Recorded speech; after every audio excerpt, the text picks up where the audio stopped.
نحمده ونصلي ونسلم على رسوله الكريم اما بعد فاعوذ بالله من الشيطان الرجيم بسم الله الرحمن الرحيم ولله على الناس حج البيت من استطاع إليه سبيلا صدق الله العلي العظيم وصدق رسوله النبي الأمين الكريم ونحن على ذلك لمن الشاہدین والشاکرین والحمد للہ رب العالمین۔ درود پاک کا نذرانہ پیش کریں، پڑھیں اللہم صلی علی سیدنا و مولانا محمد معدن الجود والکرم و آلہ و صحبہ و بارک وسلم صلاة و سلاما علیک یا رسول اللہ، صلاة و سلاما علیک یا حبیب اللہ صلی اللہ تعالی علیہ وسلم۔ کل کا جو درس آپ حضرات نے سماعت کیا وہ رشتہ داروں سے تعلقات کو ختم کرنے کا جو وبال ہے، جو وعید ہے، اس کے تعلق سے آپ نے سماعت کیا۔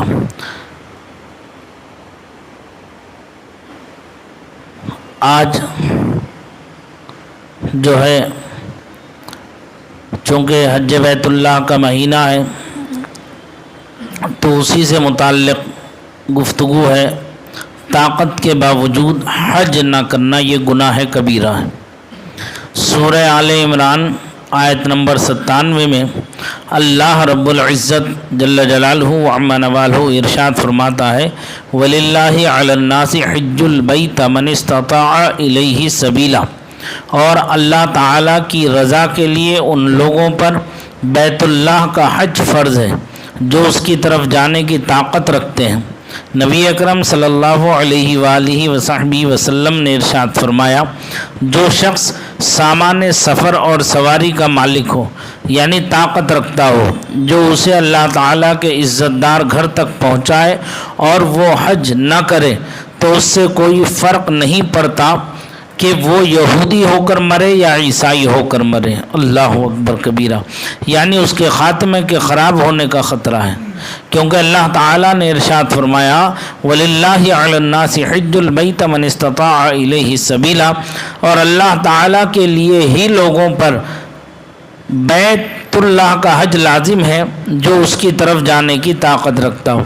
حضرت سیدنا امیر المومنین فاروق اعظم رضی اللہ تعالی عنہ نے فرمایا میں نے ارادہ کیا کہ کچھ لوگوں کو مختلف شہروں میں بھیجوں اور دیکھوں کہ جو لوگ طاقت کے باوجود حج نہیں کرتے وہ ان پر جزیہ نافذ کر دیں اور وہ مسلمان نہیں ہیں۔ حج کی اہمیت کے اعتبار سے یہ بات فرمائی، ورنہ حج نہ کرنے سے کفر لازم نہیں آتا بلکہ اس کا انکار کفر ہے۔ حضرت عبداللہ ابن عباس رضی اللہ تعالی عنہما فرماتے ہیں کہ جو شخص حج نہیں کرتا اور اپنے مال کی زکوٰۃ ادا نہیں کرتا وہ موت کے وقت واپسی کا سوال کرے گا تو اس سے کہا جائے گا کہ واپسی کا سوال تو کافر کرتے ہیں، اور فرمایا یہ بات قرآن پاک میں مذکور ہے۔ پروردگار عالم ارشاد فرماتا ہے وَأَنفِقُوا مِمَّا رَزَقْنَاكُم مِّن قَبْلِ أَن يَأْتِيَ أَحَدَكُمُ الْمَوْتُ فَيَقُولَ رَبِّي لَوْلَا أَخَّرْتَنِي إِلَىٰ أَجَلٍ قَرِيبٍ فَأَصَّدَّقَ، اور اس چیز سے خرچ کرو جو ہم نے تمہیں عطا کی ہے اس سے پہلے کہ تم میں سے کسی ایک کے پاس موت آئے تو وہ کہے اے اللہ تو مجھے قریب وقت تک کے لیے مہلت کیوں نہیں دیتا کہ میں صدقہ کروں، یعنی زکوٰۃ ادا کروں، وَأَكُن مِّنَ الصَّالِحِينَ، یعنی حج کروں۔ اور ارشاد پروردگار ہے وَلَن يُؤَخِّرَ اللَّهُ نَفْسًا إِذَا جَاءَ أَجَلُهَا وَاللَّهُ خَبِيرٌ بِمَا تَعْمَلُونَ۔ سورہ منافقون آیت نمبر 11 میں پروردگار فرماتا ہے اور اللہ تعالیٰ کسی نفس کو مہلت نہیں دیتا جب اس کا وقت مقررہ آ جائے اور اللہ تعالیٰ تمہارے اعمال کی خبر رکھتا ہے۔ پوچھا گیا کہ کتنے مال پر زکوٰۃ واجب ہوتی ہے؟ فرمایا 200 درہم پر اور سونے سے اس کی قیمت ہو، سونا 7.5 تولے یا زائد ہو تو زکوٰۃ واجب ہو جاتی ہے۔ پوچھا گیا حج کب واجب ہوتا ہے؟ فرمایا جب اس کے پاس سواری یا اس کا کرایہ اور سامان سفر ہو۔ حضرت سعید ابن جبیر رضی اللہ تعالیٰ عنہ فرماتے ہیں میرا ایک پڑوسی انتقال کر گیا جس نے طاقت کے باوجود حج نہ کیا تو میں نے اس کی نماز جنازہ نہیں پڑھی تاکہ لوگ سبق سیکھیں، ورنہ اس کا نماز جنازہ پڑھنا حرام نہ تھا۔ اللہ اکبر کبیرہ۔ دیکھیے اللہ تعالیٰ نے جو دولت عطا فرمائی، جو ثروت عطا فرمائی، اس میں سے جو ہے اس کا حق بھی رکھا ہے، اور کھیتی باڑی ہے تو اس میں سے بھی اس کا حق رکھا ہے۔ پروردگار نے فرمایا وَآتُوا يَوْمَ حَقَّ حَصَادِهِ، یعنی کھیتی کٹنے کے دن اس کا حق ادا کر دو، یعنی وہ عشر ادا کر دو۔ اور جس کے پاس 7.5 تولہ سونا یا 52.5 تولہ چاندی ہے تو وہ صاحب نصاب ہے، اس پر جو ہے زکوٰۃ فرض ہو جائے گی۔ یعنی اگر اس کے پاس اتنا مال ہے تو زکوٰۃ فرض ہو گئی، لیکن اس کی ادائیگی جو ہے 1 سال کے بعد ہے، اور وہ ہے بھی کتنی؟ 2.5%۔ کتنی؟ 100 روپے میں 2.5 روپے۔ کیا معنی رکھتا ہے 100 روپے کا 2.5 روپے؟ کوئی معنی نہیں رکھتا آج کے دور میں۔ ہم ویسے ہی ہزاروں روپے جو ہے بیکار کے کاموں میں، فضولیات میں ہم خرچ کر سکتے ہیں، تو کیا ہم صاحب نصاب ہونے پر زکوٰۃ نہیں ادا کر سکتے؟ آج موبائل ہماری اتنی ضرورت بن چکا ہے کہ جب تک ہم اس میں 500 روپے کا 700 روپے کا اگر ریچارج نہ کرا لیں تب تک جو ہے ہمیں چین نہیں پڑتا، سکون نہیں پڑتا۔ اور موبائل فون میں کم استعمال ہوتا ہے، ویسے انٹرنیٹ پر زیادہ استعمال ہوتا ہے۔ اور موبائل کا یوز دونوں طرح سے ہے، صحیح استعمال کریں گے تو اس کے فوائد ملتے ہیں، اگر اس کا مس یوز کیا تو اس کے نقصانات بھی جو ہے بیان سے باہر ہیں۔ کتنے نقصانات ہوں گے وہ بیان سے باہر ہیں۔ ایمان و عقیدہ خراب ہو جاتا ہے، اور حد یہ ہو جاتی کہ دنیا سے وہ بے ایمان بھی چلا جاتا ہے۔ اگر اس کا مس یوز ہوا، صحیح استعمال ہوا تو جو ہے اس کے لیے عافیت ہے، دنیا میں بھی ترقی ہے اس کے لیے، سمجھے، دولت میں بھی اس کے لیے برکتیں، ترقیات ہوں گے، کیونکہ جو پروگرام اچھے ہیں اسے قبول کرو، جو برے ہیں اس سے باز آ جاؤ، اسے اس کی طرف مڑ کے بھی نہ دیکھو۔ سنا؟ تو ہم اگر کوئی ہمارا مہمان آ جاتا ہے گھر پر تو ہم معمولی جو ہے 400-500 روپے، 500 روپے سے تو کم خرچ تو ہوتے نہیں ہیں۔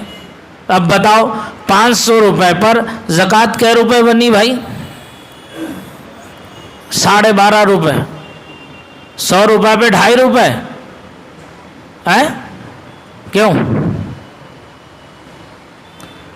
2.5% کے حساب سے کتنی بنی؟ 12.5 روپے بنی۔ 12.5 روپے بتاؤ، چائے بھی 10 روپے کی آ رہی ہے۔ اللہ نے جب دیا ہے تو اس کا حق ادا کرنا چاہیے، نہیں کریں گے تو مال میں برکت نہیں ہوگی، اس کی حفاظت نہیں۔ ایسے ہی اللہ نے جب حج فرض کر دیا تمہارے اوپر، یعنی حاجت اصلیہ سے، ضروریات زندگی سے فراغت کے بعد، یعنی روزمرہ کے کاموں سے، کھانے پینے، رہنے سونے، اوڑھنے بچھونے، ان سب چیزوں سے فارغ ہونے کے بعد اس کے پاس اتنا پیسہ ہے کہ وہ اللہ کے گھر کی زیارت کو جا سکتا ہے، یعنی سفر کا خرچ وہ برداشت کر سکتا ہے، تو اس پر حج فرض ہے، اسے حج بیت اللہ کو جانا ہی چاہیے۔ نہیں جائے گا تو جو ہے گناہگار ہے۔ کیوں؟ آپ نے ابھی دیکھا کہ 2-3 جگہ جو ہے یہ فرمایا گیا کہ اس کا ایک صحابی نے تو اس کا جنازہ ہی نہیں پڑھا، حالانکہ جنازہ پڑھ سکتے ہیں لیکن نہیں پڑھا، اس لیے کہ یہ بتانا اور جتانا تھا دیکھو حج کو جانا یہ فرض ہے، اور اس کا منکر تو کافر ہو جائے گا، اس کا منکر تو دائرہ اسلام سے خارج ہو جائے گا، لیکن بدعمل کافر نہیں ہوگا۔ نہیں جانے والا کافر نہیں ہوگا، انکار کرنے والا کافر ہو جائے گا، نہیں جانے والا گناہگار ہے، اور وہ گناہ ہے کبیرہ میں شمار ہے اس کا۔ تو پروردگار نے کیا فرمایا؟ اور سورہ منافقون آیت نمبر 10 میں اس کا ذکر فرمایا کہ جب ایسے لوگ جو اللہ کی اطاعت و فرما برداری نہیں کرتے، زکوٰۃ ادا نہیں کرتے، حج نہیں کرتے، جو ان کے ذمہ باقی تھا، جب ملک الموت کو دیکھتے ہیں تو وہ عرض کرتے ہیں اللہ ہمیں اتنی مہلت دے دے، ہمیں اتنی چھوٹ دے دے کہ ہم صدقہ کر دیں، یعنی زکوٰۃ ادا کر دیں، ہمیں اتنی مہلت دے دے کہ ہم تیرے گھر کی زیارت کر لیں۔ تو پروردگار فرماتا ہے کہ مہلت نہیں ملے گی، مہلت وَلَن يُؤَخِّرَ اللَّهُ نَفْسًا إِذَا جَاءَ أَجَلُهَا، اللہ تعالیٰ کسی نفس کو مہلت نہیں دیتا جب اس کا وقت مقرر آ جاتا ہے۔ اب آ گیا وقت، دنیا دارالعمل ہے، اچھا عمل کرو گے تب، برا عمل کرو گے تب، یہ سب یہاں عمل کی دنیا ہے، دارالعمل ہے، عمل کا گھر ہے، اور آخرت جو ہے روز جزا کا مالک یوم الدین فرمایا، روز جزا کا مالک، آخرت میں جزا ملے گی، جو کچھ یہاں بویا ہے اس کا صلہ، اس کا بدلہ جو ہے کل قیامت کے دن پایا جائے گا، ملے گا۔ اس لیے اللہ تعالیٰ نے اگر حج فرض قرار دیا، اگر آپ کے اوپر حج فرض ہے تو حج کو جانا چاہیے۔ یہ بہانے، یہ حیلے نہ چلے کہ بیٹی ہے یا بیٹا ہے اس کی شادی کر لوں تو پھر میں حج کو چلے جاؤں گا، اور جو ہے بیٹی، 2 بیٹیاں ہیں ان کی شادی کر دوں تو میں حج کو چلا جاؤں گا۔ ارے بیٹیوں کی شادی تو بعد ہے، تم پر حج فرض ہے، تم حج بیت اللہ کو جاؤ، حج بیت اللہ کو جاؤ۔ تمہارا رزق بھی اللہ نے مقرر فرمایا ہے اور ان کا رزق بھی اللہ نے مقرر فرمایا۔ پروردگار نے صاف قرآن میں ارشاد فرمایا، یا ایھا الناس اتقوا ربکم الذی خلقکم من نفس واحدہ وخلق منها زوجہا وبث منہما رجالا کثیرا ونساء۔ تو جوڑے بنانا تو اللہ کے دستے قدرت میں ہے، مقدر تو اللہ نے بنایا ہے۔ جس کی شادی ہونا ہے، جب طے شدہ پروگرام ہے روز ازل سے، تو اس کا پروگرام تو ہوگا ہی۔ تم رہو گے تب ہوگا، تم مر جاؤ گے تب ہوگا۔ ایسا تھوڑی ہو جائے گا کہ باپ مر گیا بیٹی شادی ہی نہیں کرے گی، باپ مر گیا بیٹا شادی نہیں کرے گا، ماں مر گئی بیٹی شادی نہیں کرے گی۔ تم رہو گے تب شادی ہوگی، تم مر جاؤ گے تب شادی ہوگی۔ تو جو ہونے والا کام ہے وہ تو ہوگا، لیکن تم پر جو فرض ہے وہ تو ادا کرو۔ وہ وقت مقرر پر آئے گا تو اس کا انتظام بھی اللہ رب العزت اپنے کرم سے فرمائے گا۔ تو لہذا یہ بہانہ نہیں چلے گا کہ بیٹی ہے تو پہلا بھائی بیٹی کی شادی کرنا تو حج سے افضل ہے۔ کون کہہ رہا بے وقوفی ہے؟ سرکار کا فرمان ہے، حدیث پاک میں ارشاد فرمایا، کیا فرمایا آقا نے؟ ثواب ملے گا، افضلیت نہیں ہے، افضل تو حج ہے۔ سرکار نے فرمایا جس نے 2 بہنوں اور 1 بیٹی کا عزت کے ساتھ، 2 بہنیں اور 1 بیٹی کو عزت کے ساتھ اس کے شوہر کے یہاں رخصت کرا دے تو اسے اللہ تعالیٰ 1 حج 1 عمرے کا ثواب عطا فرمائے گا، ثواب ملے گا۔ اور فرماتے ہیں جس نے 2 بیٹیاں اور 1 بہن کو عزت کے ساتھ اس کے سسرال پہنچا دے، شوہر کے گھر پہنچا دے، یعنی اس کا نکاح کرا دے ان کا، تو 1 حج 1 عمرے کا ثواب ہے۔ ثواب ہے۔ جو حج فرض ہے ذمے میں وہ ساقط نہیں ہے، وہ ختم نہیں ہے، ثواب یہ الگ چیز ہے، لیکن جو فرض ہے تمہارے ذمے وہ الگ چیز ہے، وہ الگ ہے، یہ الگ ہے۔ اسے اور اسے کمپیئر کرنا یہ بے وقوفی ہے۔ اس سے جو ہے وہ بدل نہیں ہو سکتا، نکاح کر دیا تو بدل نہیں ہے۔ ہاں بھائی ہمیں حج کو جانا، کسی غریب بچی کی شادی میں یہ پیسے ہم دے دیں گے تو ہمیں حج سے زیادہ ثواب مل جائے گا، یہ کون کہہ رہا بھائی؟ اس کی مدد الگ چیز ہے، تم پر حج فرض ہے وہ الگ ہے۔ یہ بہانے نہیں چلیں گے، یہ حیلے بہانے نہیں چلیں گے۔ جاؤ، ارے خوش نصیب ہے وہ جو کعبۃ اللہ کی زیارت کر لے، جو روض رسول پر حاضر ہو جائے، یہ خوش نصیب ہے۔ تو لہذا کوئی بہانہ نہیں چلے گا۔ جس کے اوپر زکوٰۃ فرض ہو جائے وہ زکوٰۃ ادا کرے گا، اور جس کے اوپر حج فرض ہو گیا وہ حج کرے گا، وہ حج کرے گا۔ اس سے جو ہے یہ چیز اس کے ذمے سے ختم نہیں ہوگی، اسے خوب اچھی طرح سمجھ لے، ورنہ اللہ تبارک و تعالیٰ کا عتاب اس پر نازل ہوگا، ایسے اس کا بدل دینا پڑے گا۔ لیکن دیکھو حضرت سیدنا امام مالک رضی اللہ تعالیٰ عنہ امام العاشقین ہے، سید العاشقین لقب ہے آپ کا، پوری زندگی مدینہ منورہ میں رہے، سرکار کے روضے رسول پر رہے، کبھی مدینے کی گلی میں پیشاب پاخانے کے لیے نہیں گئے۔ اگر آپ کو کوئی حاجت ہوتی تھی تو مدینے کی آبادی سے دور جاتے تھے، وہاں جا کر کے فارغ ہو کر کے پھر مدینے شریف حاضر ہوتے تھے۔ سمجھ میں آ رہی بات؟ ان سے جا کر کوئی مسئلہ معلوم کرتا تو پوچھتے، یہ بتاؤ مسئلہ معلوم کرنا ہے کہ حدیث رسول بھی سننا ہے؟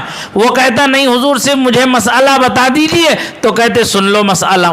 وہ کہتا نہیں مجھے حدیث رسول صلی اللہ علیہ وسلم بھی سننا ہے، تو فرماتے بیٹھو بھیا تشریف رکھو، گھر میں اندر تشریف لے جاتے، تازہ غسل فرماتے، اللہ اکبر، تازہ غسل فرماتے، لباس تبدیل فرماتے، عطر لگاتے، عطر سے معطر ہو کر کے مسند پر آ کر کے بیٹھتے اور پھر حدیث رسول اسے سناتے تھے۔ یہ احترام زندگی گزارتی مدینہ منورہ میں، حج بیت اللہ کو نہیں جاتے تھے، کعبۃ اللہ مکہ مکرمہ نہیں جاتے تھے، اس نیت سے کہ کہیں ایسا نہ ہو کہ مجھے موت آ جائے وہاں اور مجھ سے مدینہ چھوٹ جائے، میرے آقا کا در مجھ سے چھوٹ جائے، اس نیت سے وہ جا نہیں رہے تھے مکے۔ ایک زمانہ گزر گیا، مقدر ہو تو ایسا ہو، اللہ نے ایسے لوگوں کو خاص پیدا فرمایا ہے، ایسا نہیں تو کہتے ہیں، روایتوں میں آتا ہے کہ حضرت امام مالک رضی اللہ تعالیٰ عنہ کو سرکار کی زیارت ہوئی، آقا کائنات نے اپنے جمال جہاں آرا سے انہیں منور فرمایا اور انہیں جو ہے خوش نصیبی عطا فرمائی کہ سرکار کی زیارت سے وہ مشرف ہوئے۔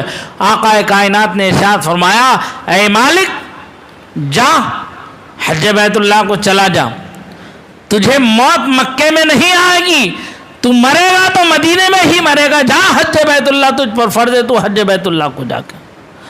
جب سرکار کا یہ ارشاد سنا، فرمان مبارک سنا اور یہ مزدہ جاں فضا سنا تو وارفتگی کے عالم میں مکہ مکرمہ کے لیے روانہ ہو گئے، جا کر کے وہاں حج بیت اللہ کیا، حج بیت اللہ سے فارغ ہو کر مدینہ شریف آئے اور مدینہ شریف ہی میں رہے، وہی وصال ہوا اور جنت البقیع میں ان کا مدفن ہے۔ لیکن کیا کریں ان ظالم حکمرانوں کو، نجدیوں کو؟ سرکار مفتی اعظم قطب عالم نور اللہ مرقدہ نے ارشاد فرمایا، دعا کی ہے، تیرے حبیب کا پیارا چمن کیا برباد، تیرے حبیب کا پیارا چمن کیا برباد، الہی نکلے یہ نجدی بلا مدینے سے، جنت البقیع کو بھی مسمار کر دیا اور جنت المالا کو بھی مسمار کر دیا۔ وہ قطب جات جو نور و انوار کی بارشیں ان پر ہوا کرتی تھی جنت البقیع کے اندر، صحابہ اکرام کے مزارات مقدسات ہیں، امہات المؤمنین کے مزارات مقدسات ہیں، ان ظالموں نے اس پر بلڈوزر چلا کر کے پورے قبرستان کو پاٹ دیا، سارے نشانات ختم کر دیے۔ سب سے پہلا جنازہ امت مسلمہ میں حضرت عثمان ابن مظعون رضی اللہ تعالیٰ عنہ کا تھا، جسے سرکار نے خود پڑھایا تھا، انہیں قبر مبارک میں سرکار نے خود اتارا تھا، پھر جب ان کی تربت بنی تو کوہان نما اٹھی ہوئی تربت تھی، ان کے سرہانے سرکار نے خود نشانی لگائی تھی۔ تو ان ظالموں نے سب کا سب بلڈوزر چلا کے ختم کر دیا، وہاں روڈ نکال دیے صحابہ اکرام کے مزارات مقدسہ پر۔ کیسے یہ ظالم ہے! اسی لیے مفتی اعظم نے کہا تھا، الہی تیرے حبیب کا پیارا چمن کیا برباد، الہی نکلے نجدی بلا مدینے سے۔ اعلیٰ حضرت نے اسی لیے فرمایا تھا، اور تم پر میرے آقا کی عنایت نہ سہی، ارے نجدیوں کلمہ پڑھانے کا بھی احسان گیا، آج لے ان کی پناہ، آج مدد مانگ ان سے، پھر نہ مانیں گے قیامت میں اگر مان گیا۔ افر منکر یہ بڑھا جوش تعصب، آخر بھیڑ میں ہاتھ سے کم بخت کے ایمان گیا۔ یہ ہمارے بنگلور شہر کے بہت بڑے عالم، مایاناز عالم سیدنا حضور غوث اعظم رضی اللہ تعالی عنہ کی اولاد امجاد میں، جن کی نسل میں نسل در نسل ولایت ہی ولایت تھی، وہ ولی، ان کے باپ ولی، ان کے دادا ولی، ان کے پردادا ولی، غوث اعظم تک ولایت کا ایک لمبا تانتا بنا ہوا ہے ان کے ہاں۔ اور اس سرزمین کے، بنگلور کی سرزمین کے اپنے زمانے کے وہ اعلیٰ حضرت تھے، بنگلور ہی نہیں بلکہ پورے ساؤتھ کے، جس میں مدراس، تمل ناڈو اور آپ کا کیرلا، آپ کا آندھرا پردیش، آپ کا یہ حیدرآباد اور آپ کا پورا کرناٹک اور میسور، یہاں کے تمام اس زمانے کے علماء انہیں اپنا مقتدی اور پیشوا جانتے تھے، جن کا نام نامی اس میں گرامی حضرت علامہ الحاج شاہ مفتی سید محمد عبد القدوس قادری رزاقی حسنی حسینی سر قاضی و قطب بنگلور نور اللہ مرقدہ، جن کا مزار مبارک منریڈی پالے میں حضرت سید نوکلا شاہ رحمۃ اللہ تعالی علیہ کے بالکل سامنے قدس صاحب کے قبرستان میں موجود ہے. یہ قبرستان بھی انہی کا وقف کیا ہوا ہے، اور آج عیدگاہ قدس صاحب جو ہے یہ بھی انہی کی جائیداد اور زمین ہے. لیکن افسوس، صد افسوس کہ یہاں کے وہ مولوی علماء سو جنہوں نے وہ بدعقیدہ، جنہوں نے پری پلان ان کے عقیدے کو، ان کی تعلیمات کو دفن کرنے کے لیے تیاری کر کے انہیں صرف ایک عام آدمی بنا کر کے چھوڑ دیا. جیسے ہمارے یہاں سنی کسی بھی اللہ والے کے مزار پر جاتے ہیں، انہیں اتنا ہی معلوم ہے کہ یہ اللہ کا ولی ہے، فاتحہ پڑھو، ہاتھ اٹھاؤ، آگے بڑھ جاؤ، نظر و نیات دلا لو، جو ہے پوری وہ بنا لو، یہ بنا لو، میٹھا بنا لو، حلوہ بنا لو، سرے مانڈے پکا لو، لے جا کے فاتحہ دلاؤ، لنگر لٹاؤ، بس ہو گیا، قوالی گا دو، ڈھول ڈھماکہ کر لو، وہ عرس ہو گیا، منا لیا عرس. کم سے کم ہمیں یہ جاننا ضروری ہے کہ ہم جس کے عرس میں جا رہے ہیں وہ کون ہے، اس کی حیثیت کیا ہے، اس کا مقام کیا ہے، وہ کون شخصیت ہے، ان کی کیا خدمات جلیلہ ہے، اسے جاننا ہم پر لازم ہے. تبھی تو ہم وہ ادب و احترام باقی رکھیں گے ان کی حاضری کا. اگر نہیں جانیں گے تو ان کی بارگاہ میں کہیں چھوٹی سی بے ادبی ہو گئی، گستاخی ہو گئی تو جو پاس پلے وہ سب نکل جائے گا. سمجھ میں آ رہی بات؟ تو یہ اپنے زمانے کے سنی صحیح العقیدہ، عالم بعمل، صوفی باصفا، پیر طریقت، رہبر شریعت، جامع معقول و منقول، حافظ فروع و اصول، حضرت علامہ مفتی سید شاہ محمد عبد القدوس قادری رزاقی رحمۃ اللہ تعالی علیہ اپنے زمانے کے بہت بڑے عالم فاضل تھے. سنیت کا ڈنکا اگر کرناٹکا کی سرزمین پر بج رہا ہے، بنگلور کے اندر اگر آج سنی زندہ ہے، سنیت کے علامات باقی ہیں، تو وہ انہی کا واسطہ، انہی کا صدقہ ہے. اللہ تعالیٰ نے اہل سنت پر فرمایا ان کی خدمات وہ ہے کہ جو ہے سونے کے پانی سے لکھنے کی، آب زر سے لکھنے کی ہیں. لیکن افسوس کہ یہاں کے بدعقیدہ علماء نے ان کی پوری ہسٹری کو ختم کر کے رکھ دیا، ان کی جائیدادوں پہ قبضہ کر کے رکھ لیا ہے، اور بدعقیدگی کو روز افزوں فروغ دینے پر لگے ہوئے. چاہیے کہ یہاں کے جو سنی اہل ثروت ہیں، وہ یہاں کے سنی عوام، ان کو چاہیے کہ اپنے اسلاف کی تاریخ کو پڑھیں اور ان کی تعلیمات کو، ان کے مشن کو عام کریں، تاکہ ہماری آنے والی نسلیں بدعقیدگی کے زہر سے مامون و محفوظ رہیں. سمجھ میں آ رہی بات؟ اللہ تعالیٰ کی بارگاہ میں دعا ہے. انہوں نے بات کہاں شروع ہوئی، دیکھو کہاں کو پہنچ گئے. شاہ عبد القدوس صاحب، آخری بات عرض کر رہا ہوں میں، شاہ عبد القدوس صاحب رحمۃ اللہ تعالیٰ علیہ جب 1285 ہجری میں حج بیت اللہ کے لیے تشریف لے کر کے گئے تھے، تو اس زمانے میں یہ ساری نشانیاں موجود تھیں. جنت البقیع کی ایک ایک قبر محفوظ تھی.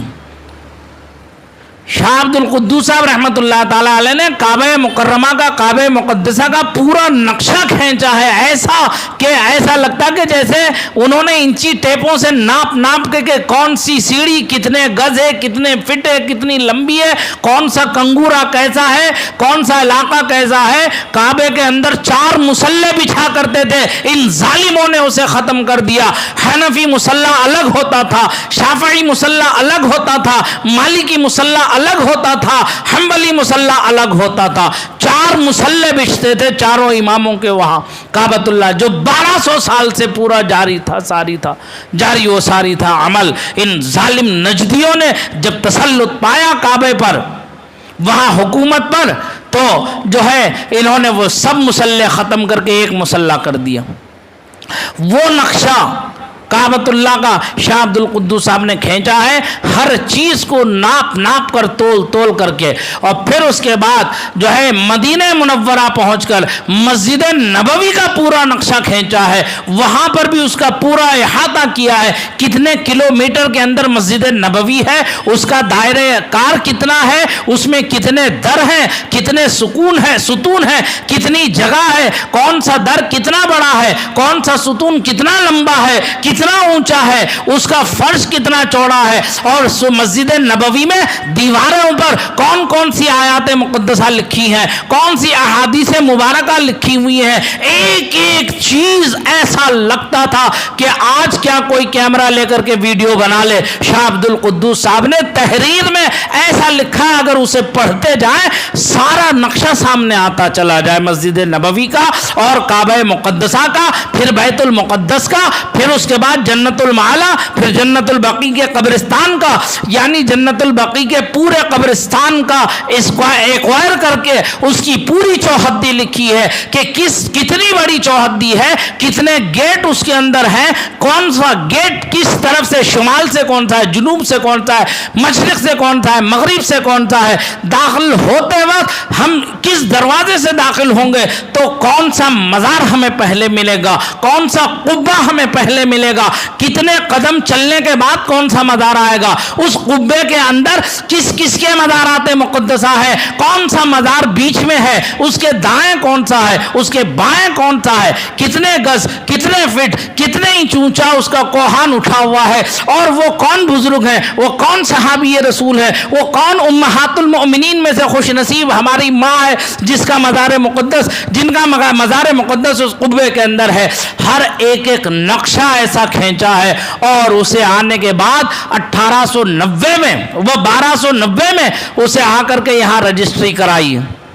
یہاں سن 1860 کا جو ایکٹ ہے، اس ایکٹ کے مطابق اس نقشے کو، پھر اس پورے سفر نامے کو لا کر کے یہاں ہندوستان میں آ کر کے اس کی رجسٹریشن کرایا ہے، اور باضابطہ طور پر وہ اس زمانے میں جو حجاج کرام حج بیت اللہ کے لیے تشریف لے جاتے تھے ان کے لیے وہ گائیڈ کا کام کرتی تھی کتاب۔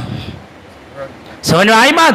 تو یہ وہ کتابیں ہیں، مجھے حیرت ہوئی جب یہ سب کتابیں مجھے ملی، یہ انہی کے فیض و کرم سے ملی ہے، میرے اپنا کچھ نہیں۔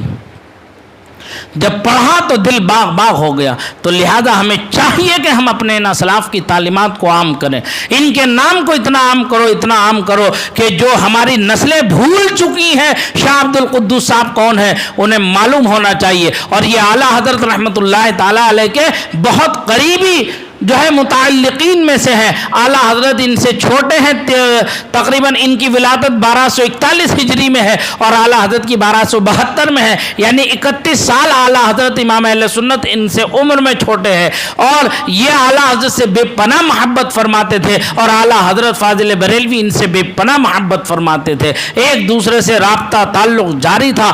اعلیٰ حضرت کی حیات میں اعلیٰ حضرت کے تلامذہ، اعلیٰ حضرت کے خلفاء، اعلیٰ حضرت کے دوست اور احباب بنگلور کی سرزمین پر آتے تھے، اور یہاں سنیت کو فروغ دیا جاتا تھا ان کے ذریعے۔ وہ تقاریر ہر مسجد تقریریں، یہاں پورے بنگلور کا ماحول اہل سنت و جماعت کا ماحول تھا، یہاں کوئی بدعقیدہ ایسا نہیں تھا۔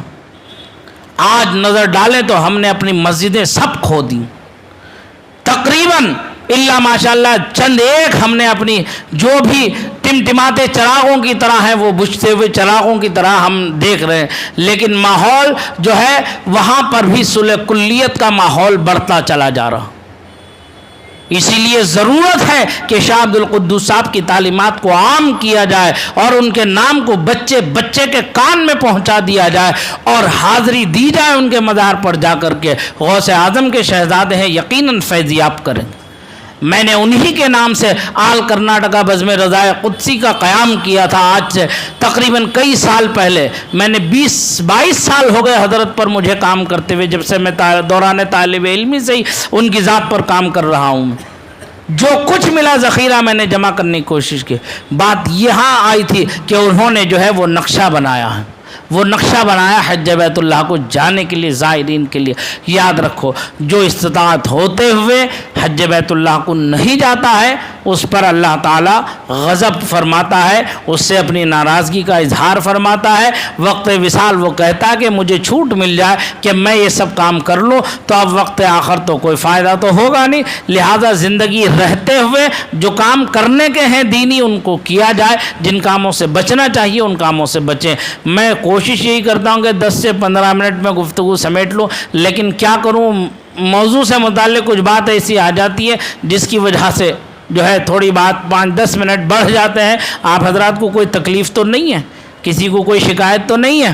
میرا مطلب صرف یہی ہے کہ عقیدہ مضبوط ہونا چاہیے، عمل مضبوط ہونا چاہیے۔ اگر ہم اپنے اسلاف کو نہ سمجھے، اپنی تاریخ کو نہ سمجھے، قرآن و حدیث کو نہ سمجھے تو ہماری یہ زندگیاں بیکار ہیں۔ ہم فالتو کاموں میں تو بہت وقت گزار سکتے ہیں، دین کے لیے اگر 5-10 منٹ اگر بڑھ جائے تو ہمیں اس میں کسی سے کوئی شکوہ اور شکایت نہیں ہونا چاہیے۔